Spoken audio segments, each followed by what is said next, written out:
Ito nga pala si Smash or Suzuki Smash 110. Sabi sa akin sa dealer dito is wala na po tayong 115 kundi 110. So dito naman meron tayo Honda Wave RXS Sports na 110 din.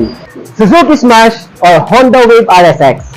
Anong brand ang mas sulit at papabor sa kagustuhan mo? Kaya bago ka mag-decide kung anong motor ang bibilihin mo ngayong taon, ay mas mabuting panoorin niyo muna ang video na ito. Para magsagawa ng walkthrough at magbigay ng tamang detalye regarding sa cash and installment nito, ay nandito tayo sa isa sa mga kilalang motorcycle dealer dito sa Pilipinas. Na bukod sa quality and trusted brand na motor, ang kanilang handog ay maasahan mo sa sigurado kang sulit at the best ang service na mai-offer nila dito. Ang Motor Trade ay isang motorcycle dealer na subok na sa pagbibigay ng serbisyong maasahan at kapaki-pakinabang na naaayon sa inyong kakayahan. At dito sa amot-saring motor ang mapagpipilian, may Honda, Yamaha, Suzuki at iba pa na siguradong pangmatagalan ang gamitan. Para naman sa inquiry regarding sa motor na gugustuhin nyo ay pwede nyong bisitahin lang sa pinakamalapit na branch sa inyong lugar. Laging tatandaan, basta motor na sigurado, i-Motor Trade mo na yan. Welcome to Haji Moto Vlogs, and this is comparison with Suzuki Smash and Honda Wave RXX. Let's go!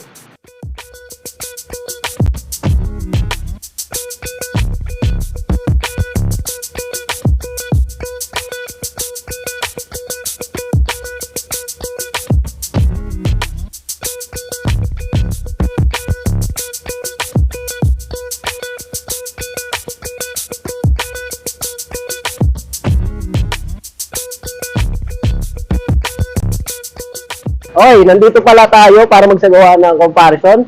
Okay, Motor Trade. Ayan. Located at National Road, Barangay Poblacion, South, Santa Cruz, Zambales. So, ito na ang comparison natin sa Suzuki and Honda brand ng underbone nila. Okay. Ito nga pala si Smash or Suzuki Smash 110. Okay. Sabi sa akin sa dealer dito is wala na po tayong 115 kundi 110. So dito naman meron tayo Honda Wave RXS Sports na 110 din. Magandang paglabanan ito mga idol kasi halos parehas lang talaga. Simulan natin dito sa kanyang itsura, sa kanyang appearance mga idol. Halos parehas po sila na sporty look ang design mga idol. Nasa sa inyo na lang yan kung ano ang magiging taste nyo. Gusto nyo ba mas aggressive or gusto nyo aggressive with a cuteness? So pagdating naman sa kanyang mga decals mga idol, ito very aggressive dito kay Suzuki Smash. Yan, meron siya parang wind blowing mga ganun, meron parang pa-strip. Yan. So meron siyang kulay na tawag dito neon green. So ang kagandahan kasi dito sa neon green color is reflectoral siya just in case na sa dilim, no? Halos makikita mo talaga siya. Dito naman kay Honda Wave is meron siyang decals na red pero hindi naman siya ganun kapansinin kasi sa kulay niya nga, di ba, ng black tapos red. Siguro pag ginawa siyang light color, baka mapansin pa siya. But anyway, kung gusto mo yung ganitong trip, okay naman din, di ba? Di pagdating naman ka sa kanyang headlight, okay? Parehas silang gumagamit ng ordinary bulb, pero ito, ordinary bulb kay Smash, ito naman kay Wave is halogen type. Pero ang kagandahan dito sa dalawa, nasa handle ang kanyang headlight. So, ang kagandahan dito, sumusunod sa galaw mga idol. Mas safe po siya, lalo-lalo sa gabi. Tapos parehas po sila palang transmission, semi-automatic transmission, kung saan cambio at throttle lang ang meron, wala po siyang clutch. Recommended ito sa mga baguhan. Signal lights niya, parehas lang, ito maliit, ito naman malaki, mahaba. Okay? Pero parehas sila gumagamit po ng peanut bulb. Alright? Tapos pagdating naman sa kanyang suspension, gumagamit parehas ng telescopic fork. Then, pagdating naman sa kanilang braking system, parehas po silang gumagamit ng mechanical trailing o drum brake. Okay? Ayan, parehas sila po yan. Gumagamit din sila parehas ng spokes na rim type. Ayan. At pagdating naman sa sukat ng kanilang gulong, 70 by 90, the 17, tube type pa lang siya dito kay Suzuki. Pero Japan technology yan, my idol, no? Sa Suzuki. Dito naman kay Wave, ang kanyang gulong ay may sukat na 70 by 90 the 17. Made in Vietnam po siya mga idol. Okay, punta naman tayo sa likod mga idol. Dito sa taillight niya, gumagamit ng ordinary bulb, parehas, pati sa kanyang signal light, dito sa kanyang smash. Dito naman sa wave, is ordinary peanut bulb din, then ordinary bulb para sa taillight naman. O, parehas lang naman mga idol. So, parehas sila gumagamit sa suspension ng coil spring or dual shock absorber. Tapos drum brake din po siya. Okay? Parehas lang po sa smash. Ayan. So, parehas lang po sila na may drum brake din. Tapos, ang kanyang spokes, rim tight din. And then rim tight din mga idol. And ang sukat ng gulong dito sa likod ni Wave is 80 by 90 the 17. Tapos, tube tight pa lang po ito. Habang kay Suzuki Smash is meron po siyang sukat na 80 by 90 the 17. Okay, maganda din yung design dito sa kanyang pillion footrest na mga idol. Oh. Pero ito, maigsi lang. Ito, mas shiny, pero mas mahaba po siya mga idol. Ayan. Ganun din mga idol. Dito kay Smash. So, dito naman is maigsi lang kay Wave. Ayan. Pero ang kagustuhan ko, gusto ko dito yung sporty yung pillion footrest ng mga idol. Rubber type din po siya. Pero dito kasi mga idol, is ano po siya. Square lang po siya mga idol. So, anong mas prepared nyo? Okay? So, halos gumagamit sila parehas ng cambio, no? With 4 shift. So, meron po siyang 4 na cambio. Ito rin, may 4 na cambio. So, dito, meron din silang kickstarter. Halos parehas sila, may kickstarter. Ayan, dito meron siyang rubber. Okay? Ito naman, wala. Okay, angat naman tayo dito mga idol, no? Check muna natin yung, yung dashboard na design. Ayan, ito ang dashboard ng Wave. Ito naman ang dashboard ng Suzuki. So, ang Suzuki is makikita natin mas malalaki ang indicator ng 1, 2, 3, 4 indicator. Tapos simply, tapos very sporty, ganun pa rin. Yung design, all through the years, ganito pa rin. Kay Wave naman, so, meron siyang indicator dito, yan, 1, 2, 3, 4 din, 1, 2, 3, 4, neutral, yan. Tapos meron siyang engine check. Ang gamit nito is fuel injected or PGM-FI, habang ang Suzuki Smash ay gumagamit pa lang ng carburetor para sa kanyang fuel system. Dating naman sa kanilang mga buttons mga idol, meron siyang high and low dito, busina, then turn light signal. Okay? Tapos electric starter. Habang dito naman sa Smash, meron din siyang high and low beam, tapos signal lights, then busina. Tapos meron itong electric starter. Habang nandito naman yung kanyang throttle, may ganda rin ang niya, hand grip design, no? Para sa Honda Click ko, yung design niya. Tapos may bar end pa siya. Dito sa Wave, Habang dito naman sa kanyang Smash, ay simple pero meron siyang parang bar end siya, pero rubber. Ayan. Rubber po siya mga idol. Pero okay na rin. Maganda na rin yung grip niya, kapit din naman. Lalo na pag may gloves ka. Ayan. So, pagdating naman sa kanilang susian or ignition key, okay, ito ang kanyang ignition key para sa Wave.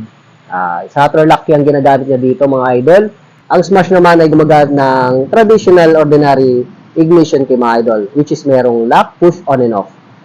Pagdating na sa kanilang mga upuan, sa upholstery nila, is mas prepared ko ang Wave. Kasi ito ay isang kalmot po sa attraction design. Meron siyang two-tone na tinatawag, no? May two-tone strip siya na. Ito, meron siyang rough na medyo makinis. Pero ito naman kasi mayroong mga dot-dot. Parang sa condom lang, no? May dot. Pagdating naman dito is plain. Cover po siya mga idol, no? Pero ang kagandahan dito, kahit umuulan, hindi siya papasukan ng tubig. Subok na yan. Ganyan din yung cover ko sa upuan ko. Ganitong texture ng kanyang upholstery. So, kay Smash. Then, pagdating naman sa pumpa, mas matigas ang kay Honda.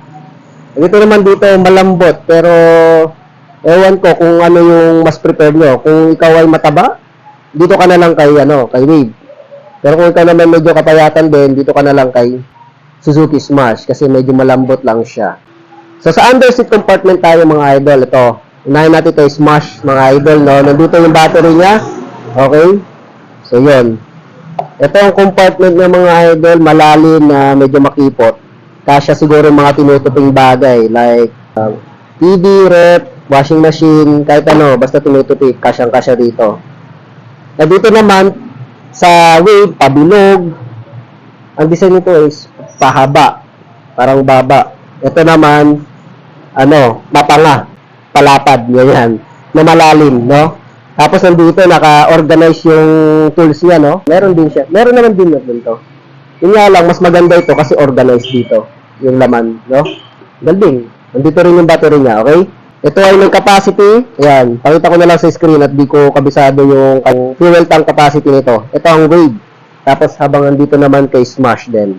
So, pakita ko na lang sa screen kung ano ang kanyang full tank.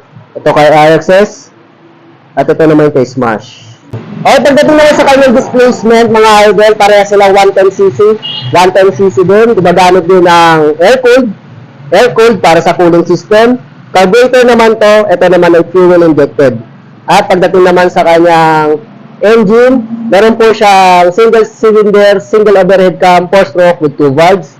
Parehas lang dito kay Wave, single cylinder, single overhead cam, 4-stroke with 2 valves. Pagdating naman sa riding position, seat height at riding experience ay halos parehas lang mga idol na naka-upright position dahilan ng comfort at relax sa braso at likod na di agad-agad makakaramdam ng ngalay. At sa seat height naman nito, ang RXX ay nasa 760mm habang ang Smash ay nasa 750mm. Kaya masasabi ko na pareho lang na Pinoy height friendly. Like me, I'm 5'4" in height. At sa timbang naman nito ay parehas lang sila na 99 kilo. At kayang-kaya imanubra ng mga may kaliitan ng katawan, kaya highly recommended din ito sa mga lady riders na sakto ang gaang ng motor sa kanila. Okay, pag-usapan naman natin ang kanilang mga presyo with regards sa cash and installment via Mototrade, Santa Cruz, Zambales. Okay, dito muna tayo kay Smash. Meron po siyang 61,624 para sa cash. Then pag kukunin mo naman siya ng installment, meron siyang 3,200 sa down payment and monthly installment na 3,081 pesos para sa 36 months. Habang dito naman kay Wave FI, meron po siyang cash na 64,429. Then, pagdating sa down payment, meron po siyang 4,000. At ang monthly installment naman nito ay nasa 3,321 para sa kanyang 36 months to go. Okay? Ang dalawang motor na ito ay halos may pagkakapareho sa tindig at kakayahan, lalo na sila ay pareho din may napatunayan na sa tatag at tibay sa mga nagdaang panahon. Pero sa kabila ng pagkakapareho nito sa ibang aspeto ay meron pa rin silang natatanging katangian na tanging sa kanila lang matatagpuan. Ang tanong na lang dyan mga idol, anong motor ang mas nangibabaw sa inyo at anong motor ang mas sulit bilhin? Ang Smash ba o ang Honda Wave RXX? I-comment mo na nga yan para mapag-usapan na. At para mapusin ang video nito, huwag sanang kalimutan mag-subscribe at i-hit ang notification bell para lagi kang updated sa mga ganitong klaseng impormasyon tungkol sa mga bagong labas na motor. At i-like at i-follow nyo na rin ang ating munting page na Haji Motovlogs TV.